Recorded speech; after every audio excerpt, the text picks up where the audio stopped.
What is up, guys? It's Richard, your favorite design lead here, back with a video this time about panel review. And so, the purpose of this video is I wanted to make something that was a little more comprehensive than just a tips and tricks video, but wasn't too in depth to be an entire course because obviously there's a lot of nitpicky stuff that you could do with panel, and there's a lot to go over. So, it's not the second video, but it's also not just a simple tips and tricks. It's somewhere in between, sort of like a quick start guide. And I don't know what future leadership might do with this video. Maybe it gets abandoned, or maybe they thought it was really good and they want to pass it down.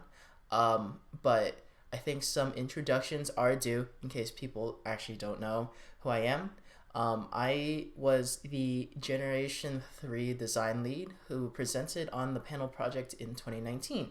And I just wanted to reflect on some of my personal experiences with panel and what really helped make our presentation an extreme success, in my opinion. And so, without further ado, let's just jump right into some of the points. And I have in total 5 things that I wanted to go over, and maybe I'll put the timestamps somewhere on the screen or in the description somewhere. But the first one that I want to talk about is really defining what is panel. Okay, I hear a lot of relation to panel equaling a presentation, and obviously that's true, right? Like you're presenting a PowerPoint to some judges. But I think that it's important for us to recognize that more so than just a presentation, panel is a competition. And so what's the difference between a competition and a presentation? Well, a competition is when you have a pool of competitors or teams that are trying to prove why they are most deserving of some prize. In this case, a prize pool of money. And they're presenting to a panel of judges, usually, who have some rubric in which they determine which team is the most qualified, right?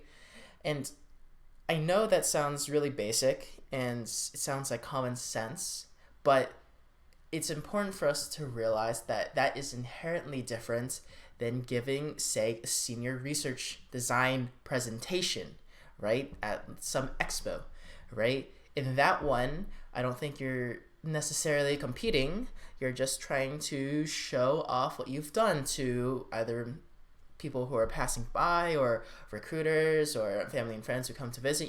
That presentation is different than a competition.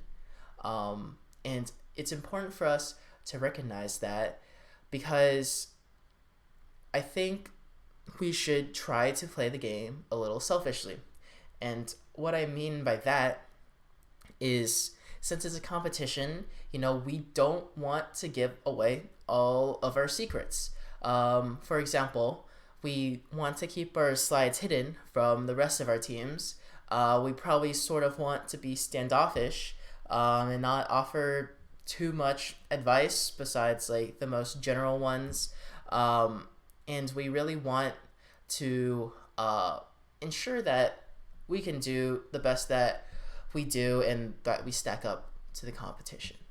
And a little bit more about the way that panel was set up, at least in the past, is that there's an overarching prize pool of, I forget how much money it is, but the judges decide how to split up that entire pool of money among each of the teams. And so obviously we want the largest cut. When I say that we want to play the game selfishly, I don't mean in a way that's underhanded though, and I think that's sort of important. Like obviously this is not going to happen, this is like a huge exaggeration, but we're not going to bribe the judges or anything. That's just ridiculous, right? We're not going to cheat in any way. It's just when I say play the game selfishly, I just mean have our team's interests first. And so I think that distinction is extremely important to have. Panel is a competition more than just a presentation. So along with panel being a competition, that leads me to my second point, which is discussing the reason why we're at panel. And so the judges essentially want to know two questions. They want to know, one, why is your team most deserving of the prize? And they want to know, two, what is your team going to use the money for? So you have to make sure that your presentation answers these questions. Like, obviously, you're not going to have a slide that has these two questions as the title and then you answer them, right? But all of your slides, everything that eBoard has prepared for you, everything that your team has come up with, that information I think should be structured in a way that answers these two questions. And so don't just skim over this portion of the video. I want everyone to really pause for like 15 seconds, 30 seconds, and really think of, if I were to approach you casually in a conversation, how would you answer these questions? Just tell me in plain English, how you would answer these questions. And I really encourage you to try to think about some answers for both of these, so that what I say, how we answered them, when I tell you how we answered them in 2019, it resonates more deeply with you guys. And so definitely do pause the video, and I'm going to tell you guys how we answered some of these questions in 2019, starting with the second question. I think is more basic. What is your team going to use the money for? And the way that we answered that, or that we justified needing panel money, was that we were planning on funding the most travelers that we had ever funded. So essentially, we need panel money to fund our travel expenses. Simple as that. We need the panel prize pool in order to fund our travel expenses. And so, as basic as that sounds, obviously there's a lot that goes into that, right? And that's the purpose of the panel documents that eBoard provides you, right? They tell you to write the summary, they tell you to write this background, but why are you writing it? That's all sort of to support one of these 2 points, right? And so, for example, to justify needing to travel, first of all, you have to define what is your problem. Who are you working with? Why do you need to physically travel to Thailand, and why can't you do the work remotely, right? What are your need statements? What have you already done during the school year? All of these sort of can be tied or presented in a way that helps answer the second question. As for the first question, I think most teams probably answer sort of like the same way. They're going to try to justify that their problem is really needs to be solved. It's a big issue in the community, and they want to make a difference, yada, yada, yada. It's obviously important stuff, but this is really the question where we want to stress our personal strengths, and really define what makes us unique, right?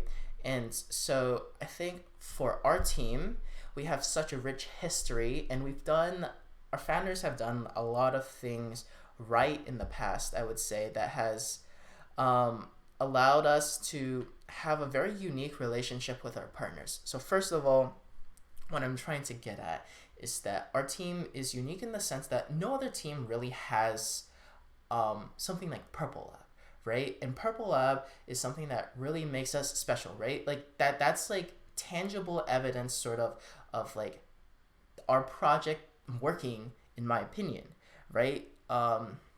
So it's proof almost that socially engaged design was so inspiring to them that they wanted to help create their own organization dedicated to their projects at their school campus, right?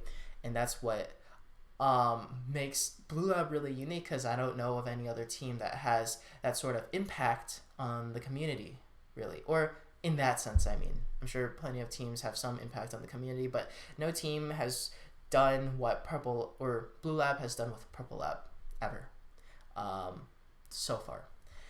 The second thing I would stress is we're working with the government, and it's also what sets us apart from a lot of the other design teams. So on our 2019 prototyping trip, we went to, or not we, Bill, our project lead, went to one of the municipality meetings, and that's where we learned that essentially we are the R&D department, or part of the R&D department of the municipality's government, right? So that really puts us sort of in a high status, which is unique among a lot of Blue Lab teams. First of all, I don't know many Blue Lab teams that even partner with the government. They usually partner with like a private organization or a third-party organization, right? They don't really partner with the government.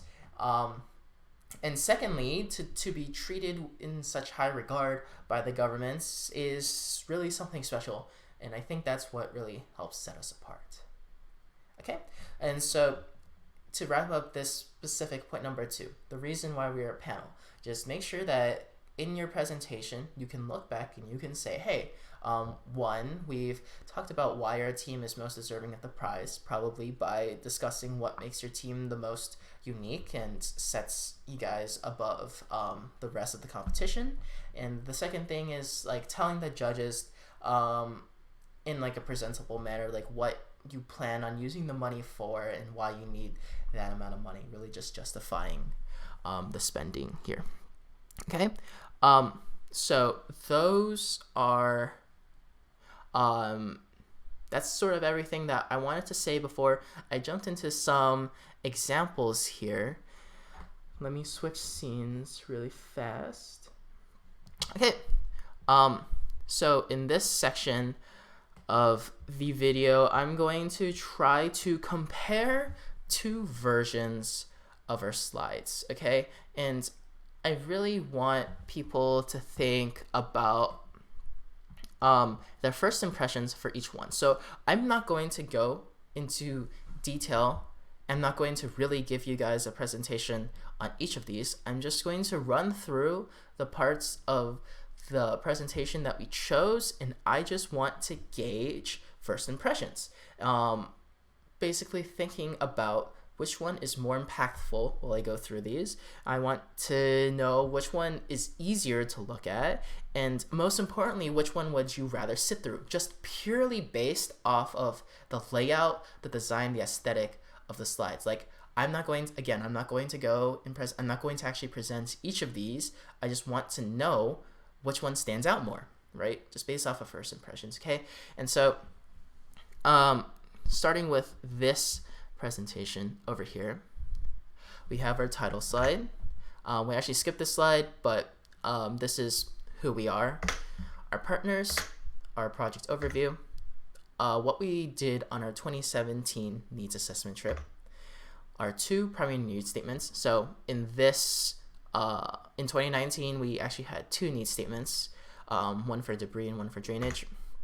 What we did on our prototype assessment trip in 2018, and this is what we did during the fall of 2018, so the previous semester, and what we're doing during the winter semester, split into our 2 sub-teams for debris and drainage, what we're planning on doing on the trip this summer, our budget, and our conclusion slide. Okay, so those are the parts of the presentation that I want you guys to think about and compare to the second version over here, where again we have our title slide, we have who we are, looks the same, we have our partners, and we have the project overview.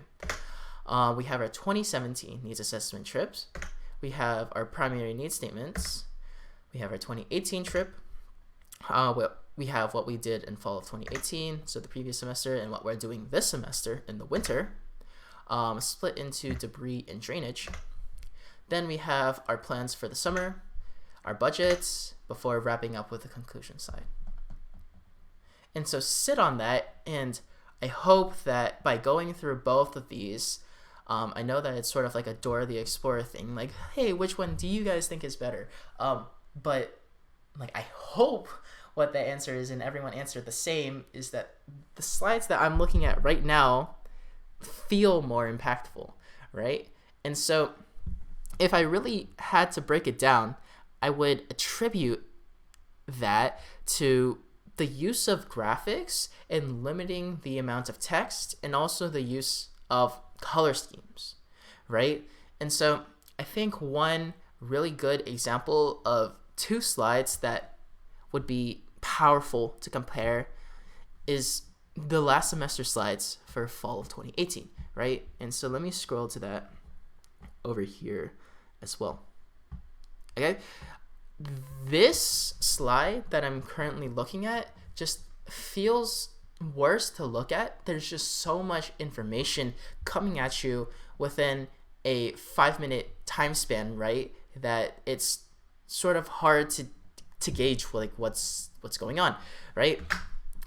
Compared to this one, where it's just a lot more easier, even though there's less information on the slide.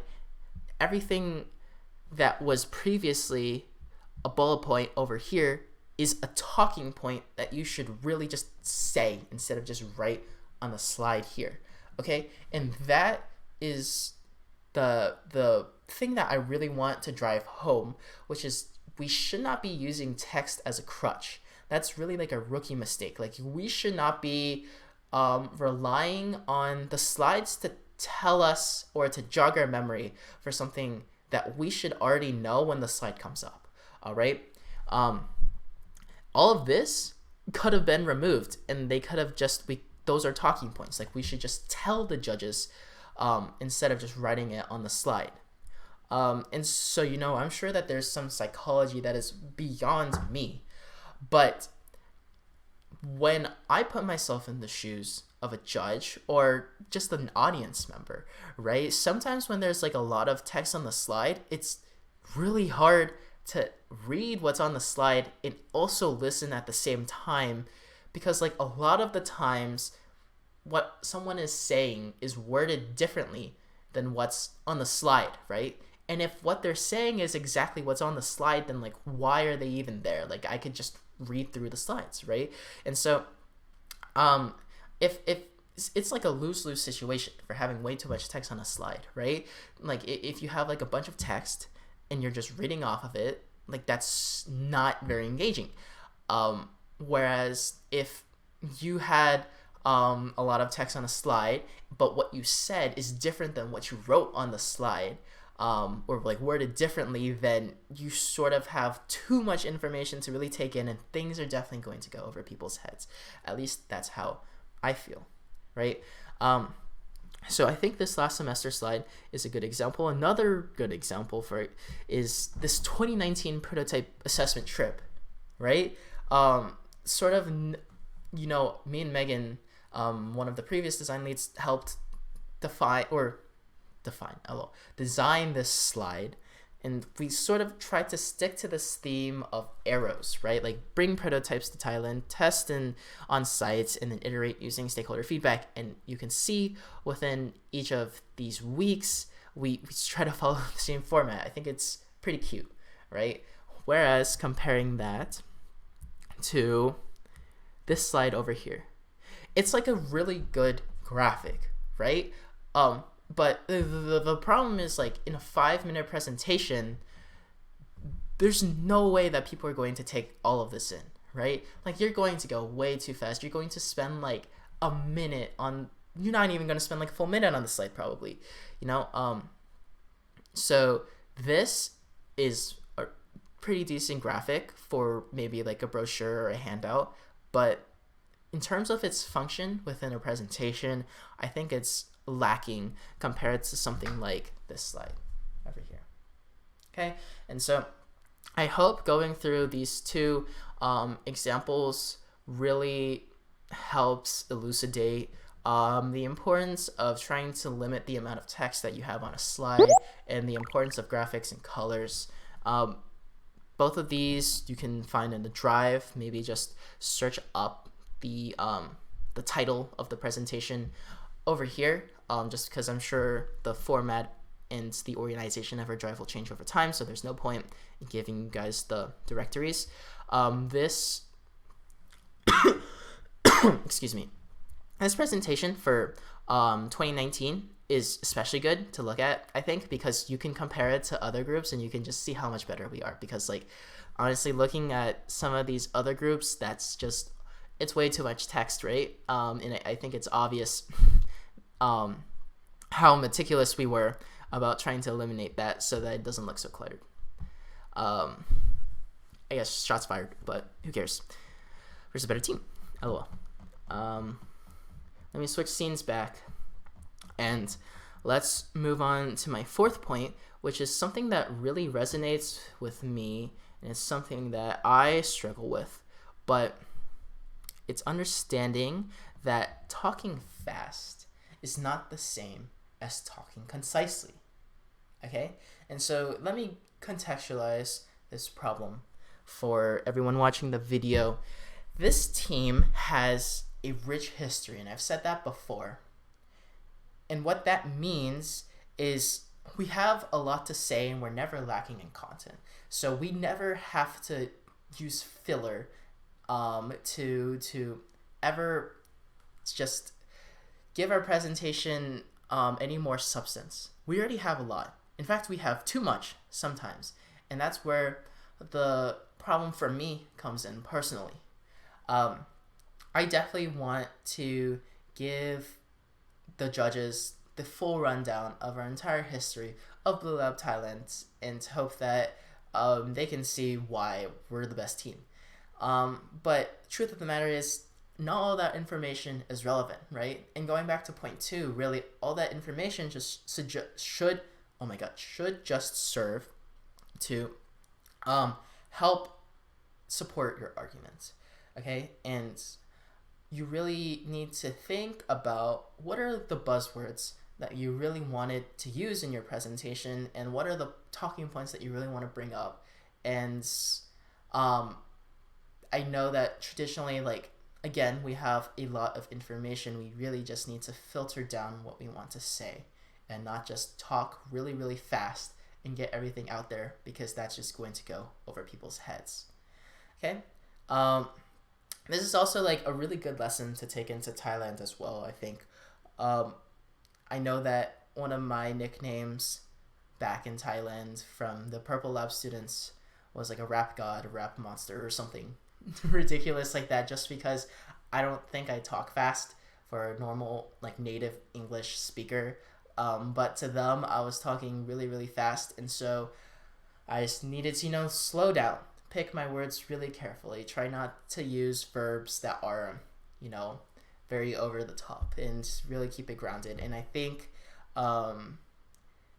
flowery language is okay, but again, just sticking to the meat and letting the content speak for itself, and really filtering down what content that you need. And so if you're anything like me, point 4 is definitely something hard to fix, and you can only really fix that with a lot of practice, getting the team feedback on what they think is necessary in your presentation, or if they're able to catch everything that you said or something that's missing. Really definitely take advantage of the general meetings and design meetings to really elevate the level of your presentation. And so, I know that this has been an extremely long video. It's already been 20 minutes, but I'll wrap it up with point number 5, which is knowing the entire presentation beyond your own part in order to answer questions.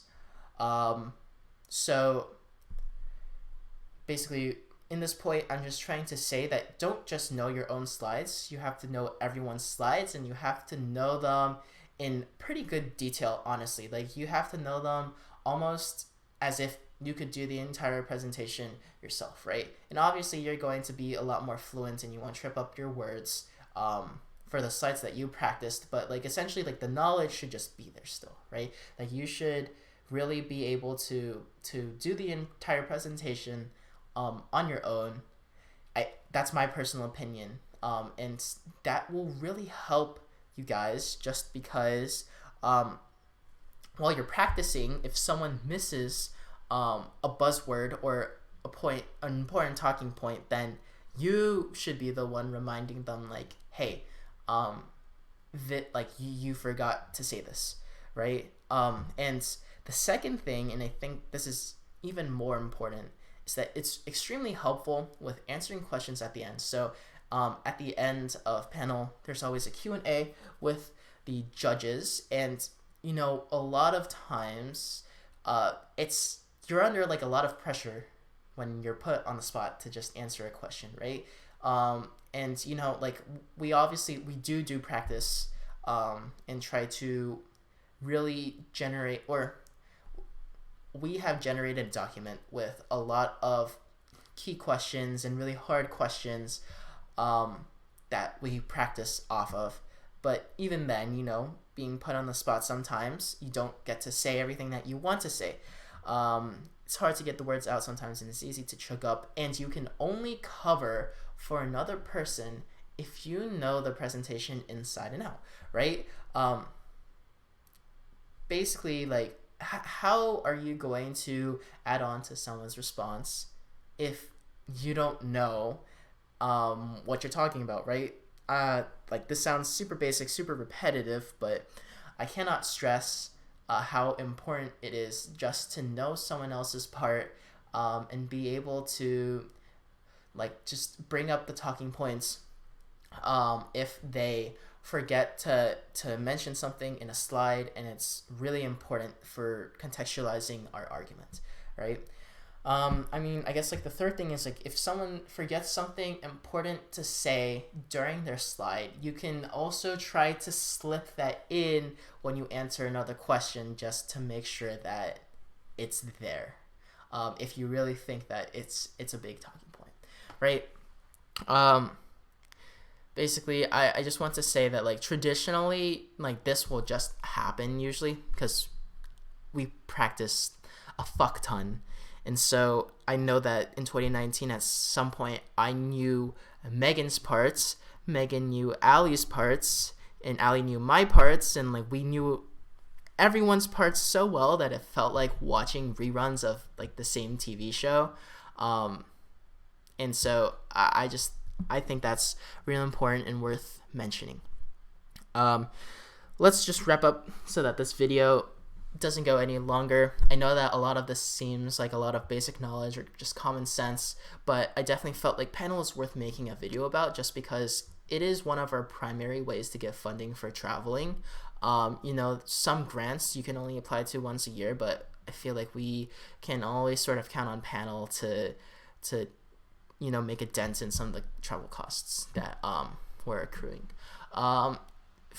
Definitely try to leave comments for this video if you think that I misinterpreted something, or if you disagree with something, or even if you agreed with something. I will always just try to respond to the comments. Yeah, I'm planning on making the video public rather than unlisted, but still, like, you probably don't want to share it with any of the other teams. I don't know why you would, but, like, that just seems like you're just putting yourself behind, which just doesn't make sense to me. So yeah, definitely leave a comment. I'll try to engage, and other than that, I'll see you guys in the next video.